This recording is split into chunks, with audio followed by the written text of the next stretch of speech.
Bom, nós vamos abrir a palavra de Deus no livro do Êxodo, no capítulo 14, e vamos meditar no versículo 13 e no versículo 14.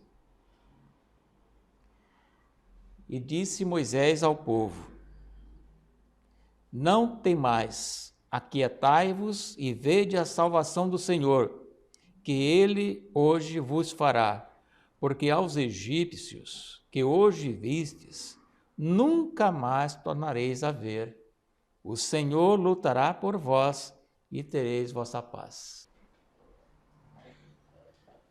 Eu agradeço a Deus o grande privilégio que Deus me dá de estar com os irmãos aqui nesta igreja. Quero agradecer a Deus também a presença de todos os nossos irmãos e de nossos convidados que hoje estão aqui. Sejam bem-vindos à casa do Senhor. Amém. Irmão, o tema de hoje é o penúltimo olhar. O penúltimo olhar. Está no subordinado nesse capítulo lindo do capítulo 16, capítulo 14 de Êxodo. Eu quero chamar a atenção dos irmãos para a leitura que será feita do versículo 1 até o versículo 14. Vamos ver o que aconteceu aqui, quais são as lições que nós temos que tirar deste maravilhoso capítulo, dessas maravilhosas palavras da palavra de Deus. E o Senhor falou a Moisés dizendo: Dize aos filhos de Israel para que voltem e acampem diante de Pairate, entre Migdol e o mar, diante de Baal-Zephon. Diante dele acamparei junto ao mar. Porque Faraó dirá aos filhos de Israel: Eles estão encurralados na terra, o deserto os encerrou. E eu endurecerei o coração de Faraó para que eles os persiga. E eu serei honrado sobre Faraó e sobre todo o seu exército, para que os egípcios saibam que eu sou o Senhor. E assim eles fizeram. E se contou ao rei do Egito que o povo havia fugido. E o coração de Faraó e de seus servos virou-se contra o povo. E disseram: Por que fizeste isso, deixando que Israel saísse e deixasse de nos servir? E aprontou a sua carruagem e tomou o seu povo consigo. E tomou 600 carruagens escolhidas, e todas as carruagens do Egito, e os capitães sobre todos eles. E o Senhor endureceu o coração de Faraó, rei do Egito, e ele o perseguiu os filhos de Israel, e os filhos de Israel saíram com braço erguido. Mas os egípcios os perseguiram com todos os cavalos e carruagens de Faraó e os seus cavaleiros e o seu exército, e o alcançaram acampado junto ao mar, perto de Piairote, diante de Baal-Zephon. E quando Faraó se aproximou, os filhos de Israel levantaram seus olhos, e eis que os egípcios estavam marchando atrás deles.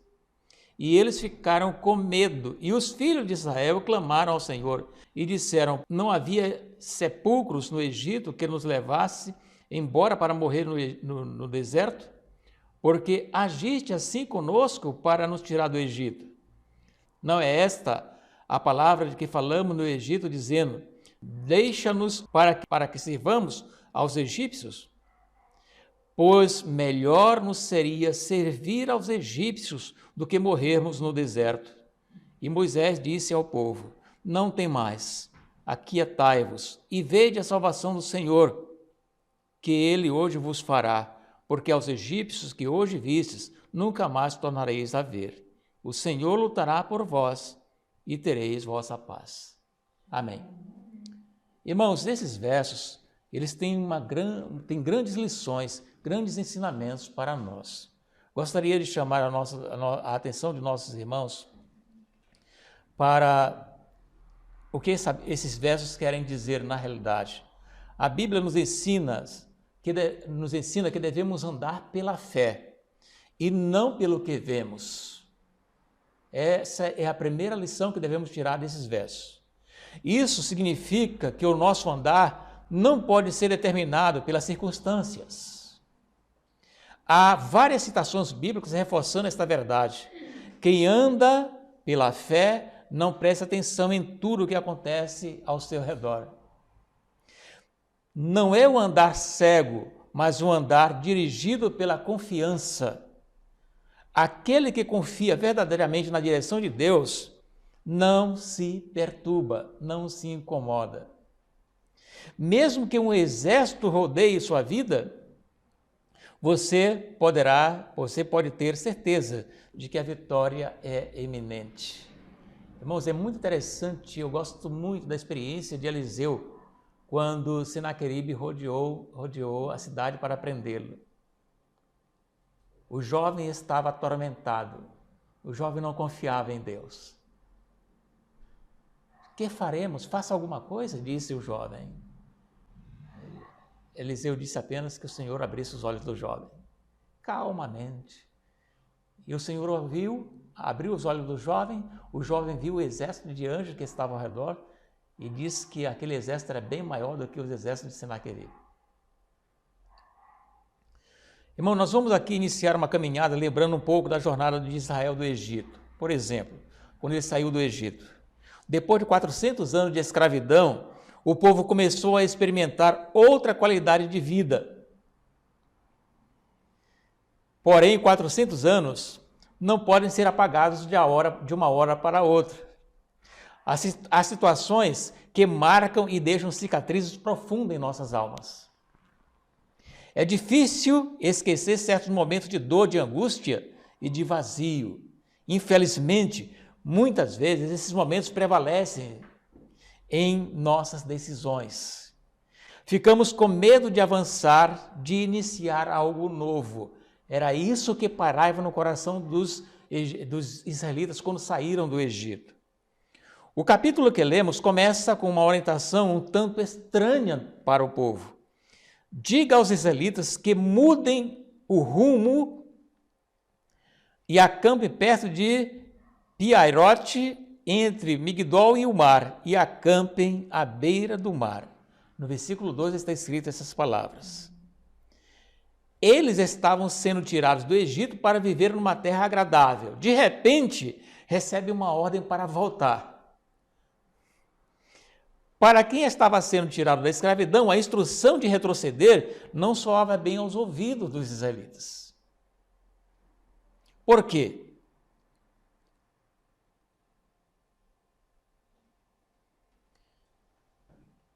Irmãos, é interessante a reação das pessoas quando não conhecem os pensamentos de Deus. O povo do mundo não entende como nós cristãos vivem. Até hoje eles perguntam, ou não é? Como é que você vive?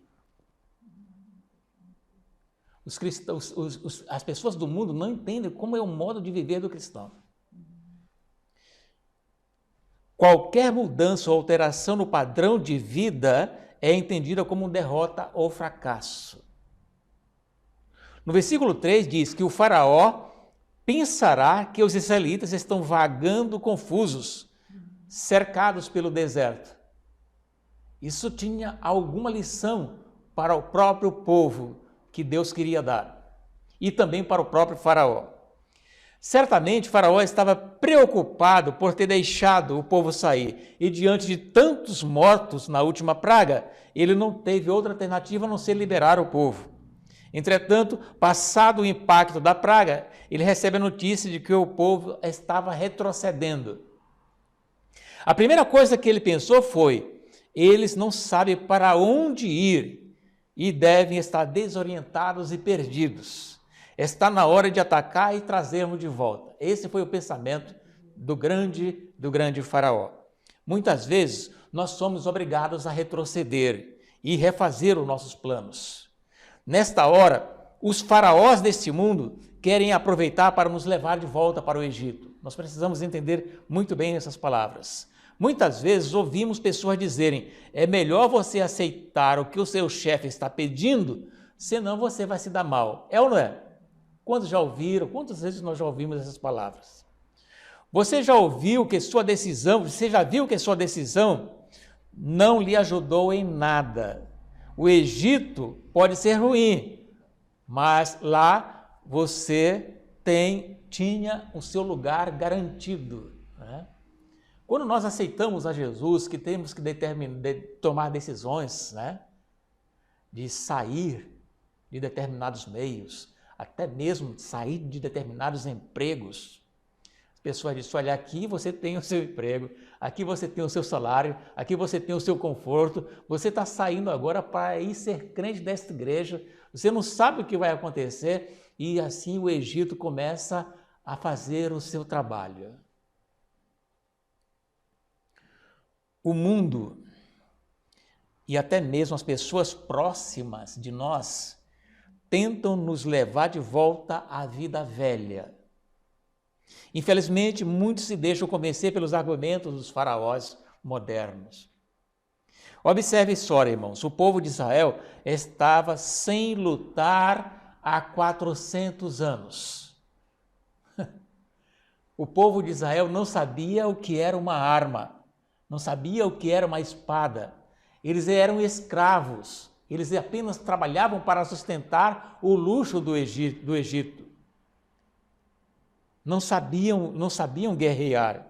Eles não sabiam nem mesmo segurar a arma. Sabendo disso, Deus não permitiu que ele avançasse em direção ao território dos amalequitas e dos filisteus, porque eles estariam esperando os israelitas para tirar-lhe a vida de todo o povo. Eles eram homens de guerra.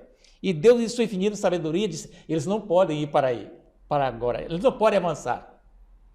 Irmãos, no capítulo 13, no versículo 17 de Êxodo, diz que quando o faraó deixou o povo sair, Deus não o guiou pela rota da terra dos filisteus, embora esse fosse o mais curto caminho, pois disse, se eles se defrontarem com a guerra, talvez se arrependem e voltam para o Egito. Por que Deus não permitiu eles ir para Canaã pelo caminho mais curto? Porque eles não estavam preparados para a guerra que eles teriam que enfrentar. Eles não estariam preparados para enfrentar os inimigos que encontrariam pela sua frente. Irmãos, sem preparo, eles não conseguiriam vencer os povos de outras tribos. Há muita gente afoita em todas as igrejas. Não estão preparados para a luta, para os desafios espirituais e materiais, mas não querem parar. Não aceitam nenhuma orientação, especialmente se for para dar um tempo e retroceder. Querem fazer e acontecer, e no final acabam sendo derrotados. Muitas vezes é preciso retroceder. Precisamos ouvir a voz de Deus. Veja como estava o estado do espírito do povo. Quando eles perceberam que Faraó resolvera perseguir, entraram em pânico.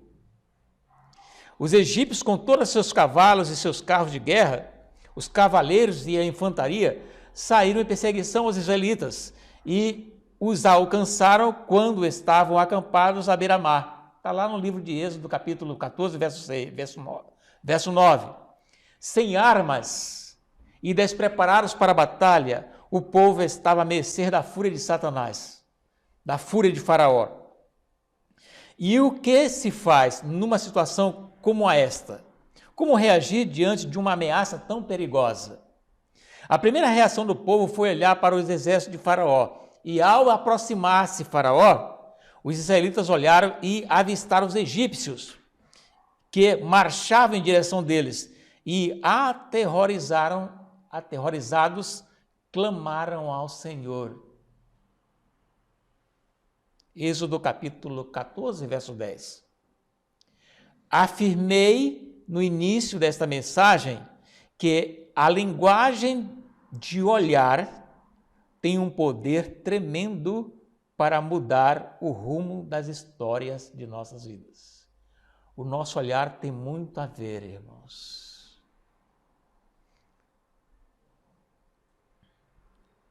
O povo olhou e se desesperou. Muitas vezes o nosso olhar é perigoso. Eu me lembro que quando eu estava na tropa, nós tivemos que subir num barranco, não sei se usa essa linguagem aqui, um barranco muito alto. E quando chegou lá em cima, o sargento disse, olha, não olhem para baixo. O sargento disse assim, não olhem para baixo. E eu me questionava com aquilo, mas como que eu estou aqui em cima e não posso olhar para baixo? Eu vou olhar para cima para quê? Irmãos, quando todos os soldados chegaram em cima, teve um soldado que olhou para baixo e desmaiou. Ele tinha pânico de altura. Eu cheguei a olhar para baixo, mas eu não tremi na base, porque eu não tinha medo, nunca tive medo de altura. Mas um dos soldados, o maior soldado que nós tínhamos na companhia, desmaiou. Ele era o maior em tamanho, mas o menor em medo. Tinha muito medo. Entende? Nós temos que ter cuidado com o nosso olhar. O povo olhou e se desesperou. O interessante é que eles clamaram ao Senhor. A reação foi correta, mas o estado de espírito do povo não era a melhor. Eles perderam a fé, perderam a tranquilidade, ficaram desesperados. Por essa razão, o clamor que deveria ser um pedido de ajuda transformou-se numa lamentação. Eu queria ler com os irmãos, vamos ler, quem pode ler para nós? O versículo 11 e versículo 12. Os últimos versículos do nosso texto. Disseram a Moisés, não havia sepulcros no Egito para nos tirares de lá, para que morramos neste deserto? Por que nos fizeste isto que nos tem tirado do Egito? Não é esta a palavra que te falamos no Egito, dizendo, deixa-nos que sirvamos aos egípcios? Pois que melhor nos fora servir aos egípcios do que morrermos nesse deserto. Que palavras, né? Como Deus ouviu aquelas palavras? Ingratidão, né? Melhor morrer no Egito do que estar servindo a Deus, né? Melhor morrer no Egito do que estar servindo a Deus. Irmãos, Deus ficou muito triste. E eu quero dizer para os irmãos que é sempre assim, quando nós não estamos em sintonia com Deus, quando nossa comunhão ela é superficial, quando a nossa fé não é provada no dia a dia, o ato de olhar para os problemas sempre produz angústia e medo. Eu oro todos os dias com uma senhora que mora em Lisboa, não é bem Lisboa, em Almada. E essa semana ela me ligou para fazer oração e eu sempre pergunto para as pessoas com quem eu oro, como passou o dia, como passou a noite. E ela disse, pastor, está tudo mal. Está tudo mal. Eu disse, nossa, mas o que foi que houve? Ela disse, na realidade, pastor, eu quero dizer para o pastor que Deus me esqueceu. Tudo acontece de ruim comigo. Olha, aconteceu isso. Ela começou a enumerar as coisas ruins. E eu digo, o que eu vou dizer para esta senhora? Que ela não crê mais, ela está já orando comigo há vários dias, estou orando com ela. Eu disse, então vamos fazer uma pausa e vamos ver algumas coisas positivas, porque agora a senhora me deu um relatório muito negativo da vida. E eu vou lhe mostrar o outro lado, que eu não moro na sua casa, eu nunca entrei na sua casa, mas sei que a senhora tem um apartamento, que eu fui no prédio. Eu fui na frente do prédio, mas não entrei porque ela disse que as coisas estavam desorganizadas e ela não nós falamos com ela no carro, no carro. Então eu disse para ela, vamos ver, a senhora tem um apartamento? Disse, tenho. Tem uma cama? Tenho. Tem cobertor? Tenho. Tem água para tomar banho? Sim. Tá bem. Todos os dias a senhora come uma comida quentinha, meio-dia? Sim. Eu como. Bebe a sua água na hora certa? Sim. Tá bem. À noite a senhora dorme nessa cama, na noite que está fria, a senhora se cobre com cobertor, não é? Sim, é verdade, é verdade. Pois é. A senhora sabia que tem pessoas que não têm teto, não têm apartamento, não têm casa e dormem no chão, na rua? A senhora sabia que no lugar do cobertor eles colocam uma caixa em cima de si para poder cobrir do frio? Sabia que no meio-dia eles vão lá no lixo, na lixeira, muitos deles colhem comida do lixo para comer, fria de um dia para outro, comidas estragadas, e a senhora come comida quentinha feita no mesmo dia. A senhora sabia que Deus cuida tanto da senhora que lhe deu um apartamento, que lhe deu cama, lhe deu cobertor, lhe deu água para tomar banho, lhe deu tudo, roupa para vestir. E agora, ultimamente, lhe deu um pastor para orar consigo todos os dias. E esse Deus, a senhora está me dizendo que se esqueceu de dar a senhora? Uau! Ela foi impactada com as palavras. E ela disse, pastor, me perdoe. Eu digo, não sou eu. Não é a mim que deves pedir perdão. Deves pedir perdão a Deus que tem cuidado da senhora. E a senhora disse para mim que Deus esqueceu a senhora. Sabe por que ela disse isso, irmãos? Porque ela olhou para os problemas. Quando nós olhamos para as dificuldades, nós esquecemos que tem um Deus acima de nós. Temos um Deus acima de nós, que cuida de nós. Eu até citei o caso da irmã Carla. Eu tenho uma irmã aqui na minha igreja que está sofrendo dor dia e noite. Ela mora sozinha numa casa, não tem como limpar a casa, não tem como fazer a comida, não tem como fazer um chá. E a senhora não está nessa situação. E ela disse, é verdade. Que Deus me perdoe. A partir de hoje, eu vou olhar as coisas diferente. E nós oramos com ela. Ontem nós oramos e ela já estava mais alegre, mais alegre. E eu perguntei, como foi hoje, a noite e o dia? E ela disse, foi bem melhor do que o dia anterior. Queridos, nós precisamos olhar as coisas de outra ótica. Entende, queridos? Outra coisa, diante do desespero do povo, Moisés levantou a voz e mostra como deveríamos reagir. Moisés, pois, respondeu ao povo, não tenha medo. Fiquem firmes e vejam o livramento que o Senhor trará hoje a vocês, porque nunca mais verão os egípcios que hoje vocês veem. Olha só que palavra que animadora daquele líder. Como é que ele sabia o que ia acontecer logo em seguida? Entende, queridos? Só que Moisés, ele tinha os olhos abertos. Moisés, ele era um líder. Moisés, ele era um paizão do povo. Ele viu que seus filhos estavam temerosos. Ele poderia dizer assim, com palavras humanas, mas vocês são incrédulos, vocês são uns ingratos, vocês são terríveis, vocês vão se perder todos nesse deserto. Mas não, ele disse, olha, não tenham medo, filhos, nós temos um Pai, nós temos um Deus todo amoroso. Olha, esse exército que vocês estão vendo aí, é a penúltima vez que vocês estão olhando para eles, é o penúltimo olhar que vocês olham para eles. Vocês vão ver hoje a salvação que Deus vai operar. Moisés fez um convite ao povo dizendo, não olhem para os exércitos de Faraó com medo nem pavor. Fixem os olhos em cada cavalo, em cada guerreiro, em cada soldado. Olhem bem, porque vocês nunca mais vão vê-los de modo ameaçador. Eles estão chegando. Aproveitem e fixem esta imagem, pois será a penúltima vez que vocês estarão vendo os egípcios.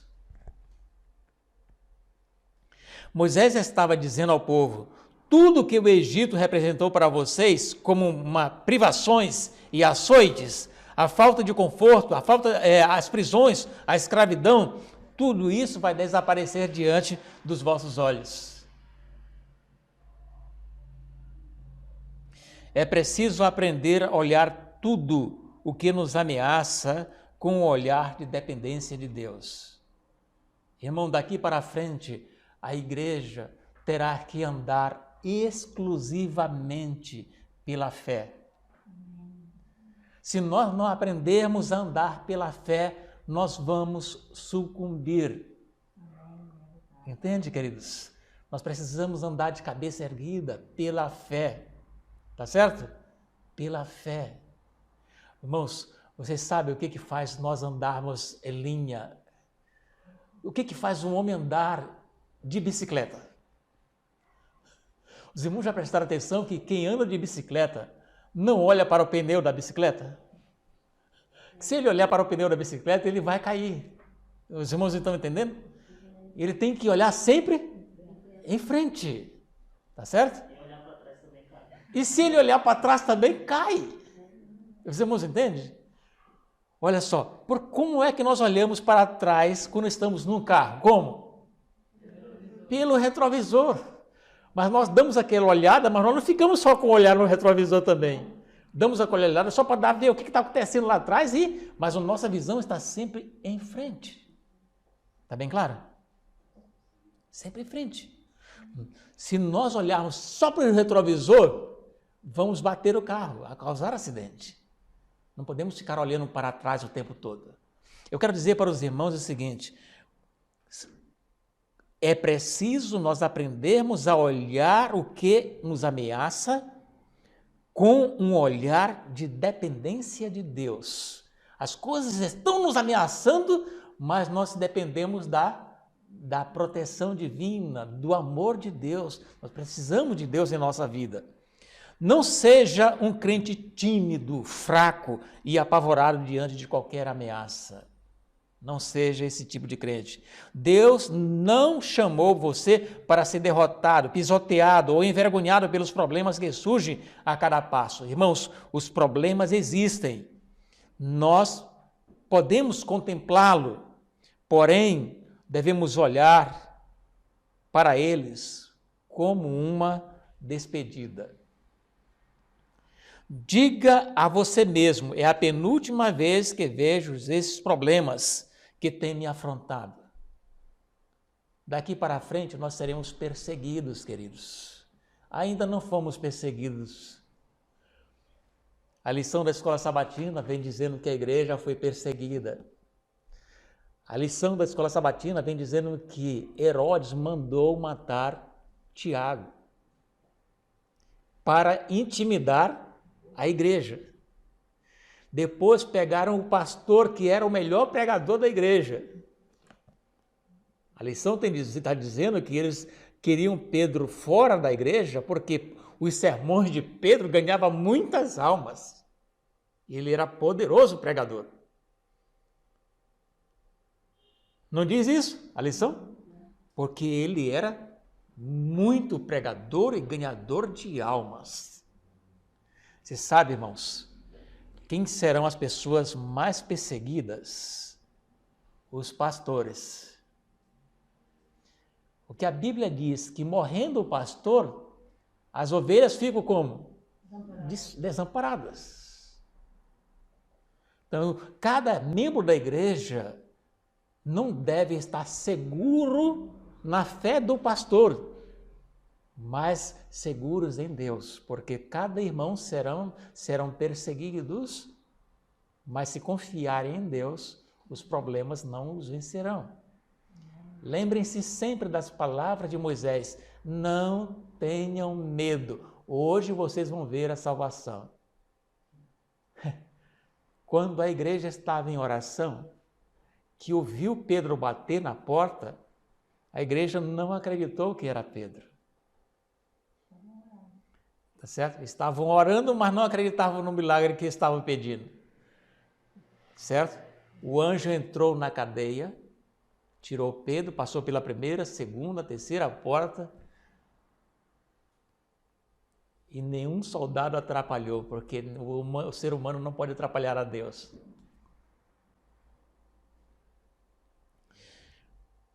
Irmão, vamos ver um versículo interessante na Bíblia? Vamos ver o versículo 30? Como é que diz? Assim o Senhor salvou Israel naquele dia da mão dos egípcios. Israel viu os egípcios mortos na praia do mar. Naquele dia, Israel viu com seus olhos aquele exército se desfazer como água, como névoa. Como Deus é poderoso. O povo não estava preparado para a guerra. E o Senhor não permitiria que o Egito levasse ele de volta para o Egito para ser escravo. Quando Deus começa uma obra, irmãos, ele termina, ele conclui. Certo? Ele não permitiu que o Israel avançasse para a terra dos amalequitas nem dos filisteus, porque eles não estavam preparados para a guerra. Porém, Deus precisou usar 40 anos da vida deles para preparar o exército para a guerra.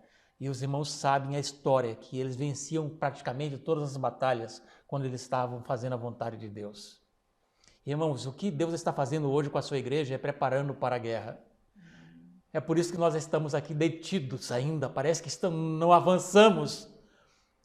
Olha para a nossa igreja, irmãos, parece que não avançamos, sabe por quê? Porque Deus mandou nós retrocedermos para nos preparar, para nos fortificar. Estamos aqui, irmão, na fronteira de Canaã. Nós sabemos, o Espírito de Profecia diz que nós estamos na fronteira, mas não podemos atravessar, porque nós temos que estar preparados para atravessar. Então nós estamos aqui simplesmente parados, estacionados. E o que eu digo hoje aos irmãos é que não temem, não tenham medo. Vamos ver a salvação do Senhor. O Senhor vai operar a melhor maneira de nós fazermos o nosso trabalho, de ganharmos as almas e estarmos preparados para a grande vitória que Cristo preparou para nós. Não permita que os seus olhos enfraqueçam o coração. Não tenha medo de encarar a dificuldade. Não vire o rosto, não se esconda, não tape os seus olhos. Deus luta por você e com você, e Ele estará ao seu lado para garantir a vitória. Que este último olhar mostre que o nosso Deus é Deus de palavra. Mesmo que no momento você tenha que retroceder, não deixe que seu espírito se desfaleça. Diga, eu vou olhar pela penúltima vez este problema que está me afligindo, e quando vê-lo novamente, ele já estará morto e aniquilado para sempre. Queridos, nós precisamos olhar as dificuldades pela última vez. Não podemos ficar ali detidos sobre eles. Nós não precisamos olhar para baixo. O sargento tinha razão. Nós não precisamos olhar para baixo. Nós devemos olhar para cima. Tem um hino do nosso cenário. Olha com fé para cima. É lá que está a nossa segurança. Irmão, se você tem algum problema que está te afligindo, se você tem algum problema que está te amedrontando, que está te deixando com medo, olhe para ele pela última vez e olhe para o milagre que Cristo vai operar na sua vida. Que Deus nos abençoe e que Deus nos ajude para isso. Amém.